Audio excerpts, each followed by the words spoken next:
My name is Imelda Williams. I'm going to give you feedback on the ankle and lower leg practice bank. I trust that you've got your opinion form at hand so that you can self-mark as we go along. For case 1, we have a patient with a request form that stated that a dog ran into the left knee and lower leg, and there's tenderness over the head of the fibula. So for the first case on the AP view, let's see if I can get a little bit darker and better. And let's zoom in a bit more. All right. So one thing that you need to, of course, check on the AP view when you are looking at the knee is to see whether the femoral and the tibial condyles, whether they line up with each other. And on the lateral side, they line up fairly well. However, if we look, on the medial side, if you look at the lateral side, you can see that there is quite a bit of malalignment on the tibia and femoral condyles on the lateral side, and that indicates that there is some compression.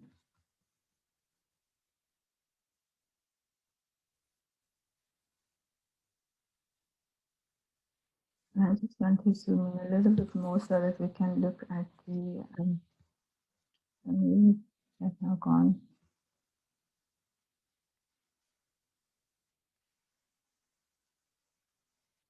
I'm sorry about that.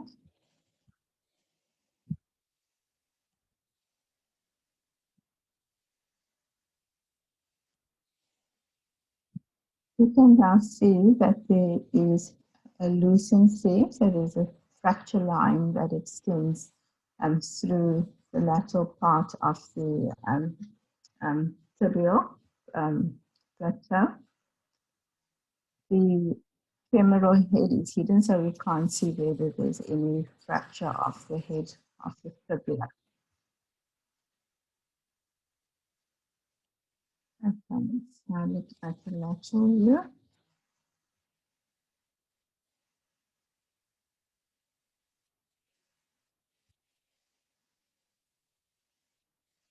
And zoom in so that we can see.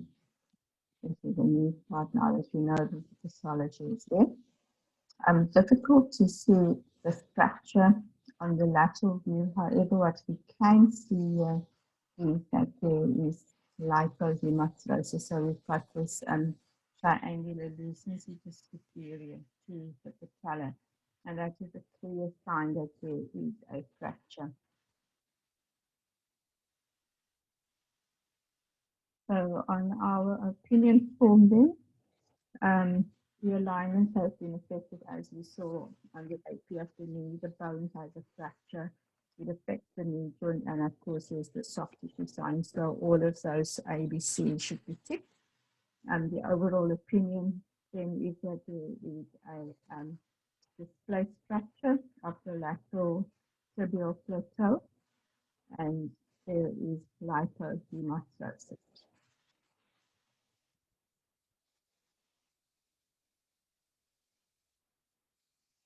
Okay, so case 2. And this is a patient who was admitted with a painful right ankle after falling off a skateboard.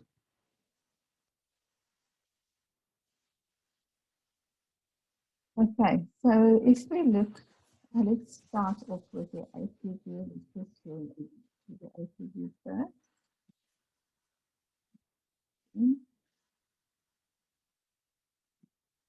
Okay, so if we look at the AP view, we can see that there is a lucency. This is your superficial plate. It seems as if it is going lower than the superficial plate. And if you now go to the lateral view, you can actually see that there is a fracture. I mean, it has the appearance of a spiral type fracture, And on the lateral, it seems that it was above the epiphyseal plate. Now, this could then be because we are dealing with pediatric patients, this could be a Salter Harris type 2, or because on the AP you could see that the fracture line goes below that, it then means that this is a Salter Harris type 4. The radiologist's report was uncertain, so this patient was referred for the CT scan. But the fracture does involve the epiphyseal plate. Just to note that this is not an avulsion fracture. If you remember, this is a normal variant, which is an osteochondritis. You can also see that there is quite a bit of soft tissue swelling as well. There's arcadus, fat and soft tissue swelling. So for this case, then the bone has been affected. It doesn't go through the articular surface. There isn't any alignment, so there's no displacement here. However, we have got some soft tissue injury as well. So overall, our opinion should be that this is a Salter Harris type fracture. It could be a type 2 or / type 4. And it is an undisplaced spiral fracture, and this fracture should be confirmed with a CT scan. It's important to confirm the extent of the epiphyseal injury because that affects the severity of the fracture. That's why a CT scan should be done.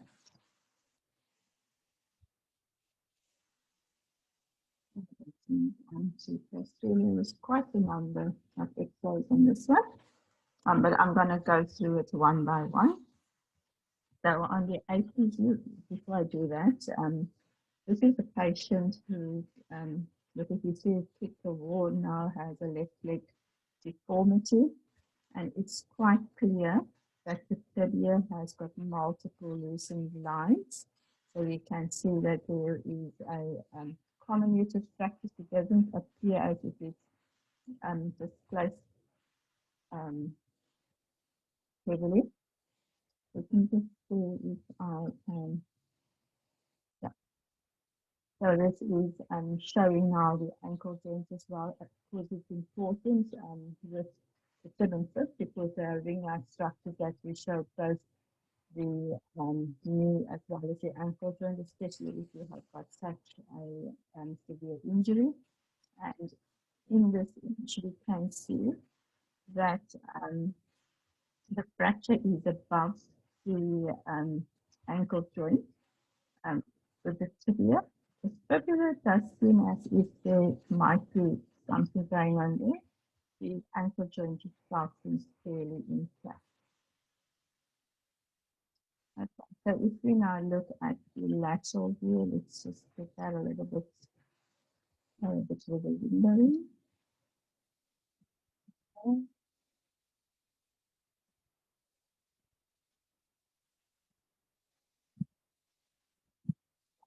And here we can see, so this is the tibia,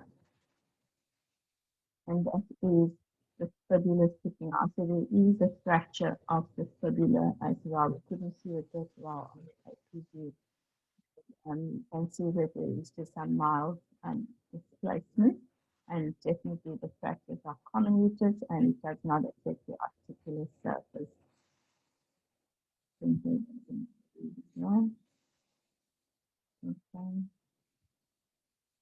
Yeah. So this one just shows that fracture as well.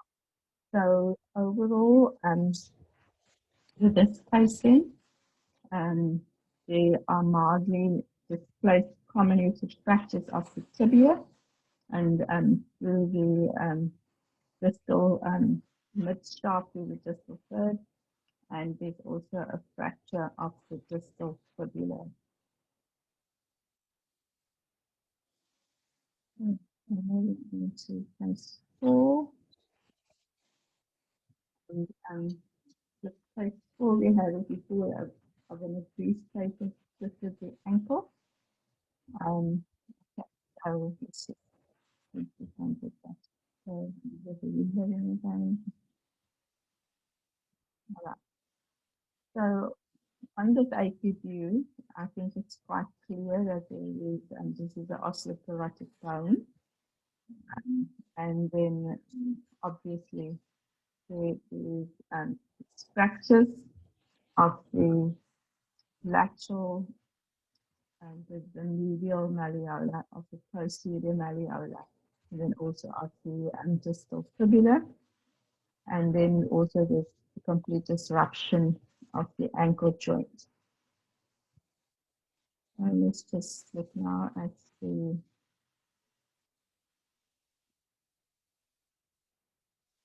lateral view.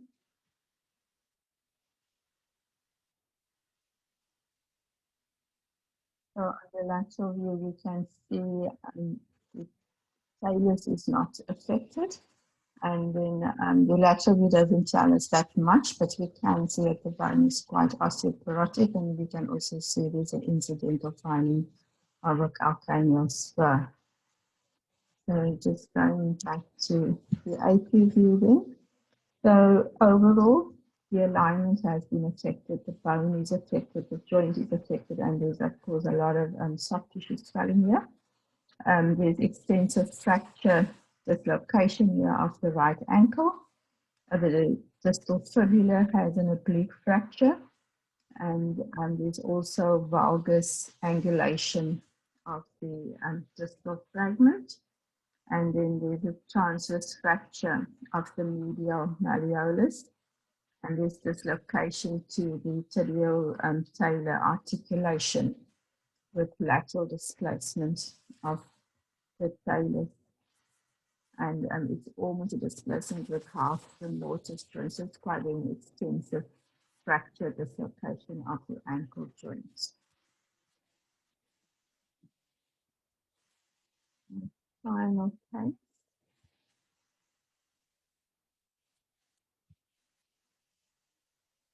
This is a patient who jumped from a ladder and now has a swollen left heel. The lateral view gives us quite a lot of information. We can see that there are comminuted fractures of the calcaneus, and it actually goes through the articular surface that involves the subtalar articular surface. And we could measure bolus angle.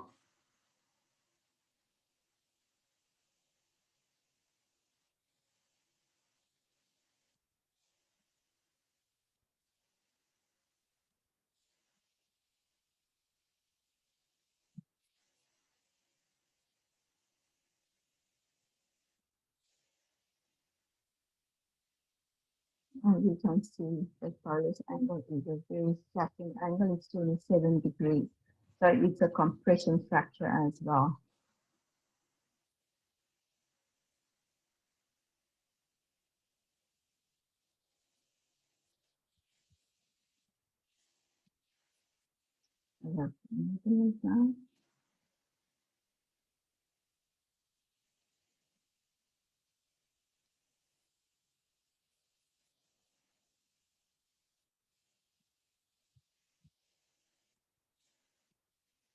And this is the axial view of the calcaneus, and here we can clearly see the fracture line, so that this is a comminuted fracture. So overall, we have alignment that's been affected. We have fractures of the bone, it affects the joint. And then there is also some soft tissue swelling. We can see that there is distortion of this fat pad, and there's also soft tissue swelling here as well. The overall feedback is that typically there is a comminuted interarticular displaced fracture of the left calcaneum with involvement of the subtalar surface. Okay, so that is the end of the 5 cases that I've given you. If you have any questions, please feel free to contact me. Thank you.